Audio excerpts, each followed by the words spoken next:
താരാട്ട് പാട്ടോളം മധുരമുള്ളൊരു ശീലും ഇന്നോളം ഒരു കവിയും പാടിയിട്ടില്ല. താരാട്ട് പാട്ടോളം മധുരമുള്ളൊരു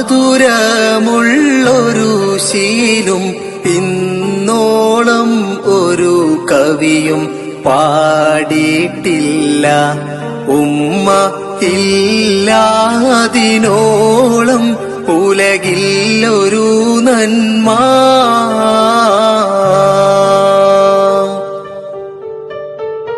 കനിവിന്റെ കടലായ എഴുതിയാൽ തീരാത്ത ദുനിയാവിലെ സുവർഗമാണെന്റെ പൊന്നും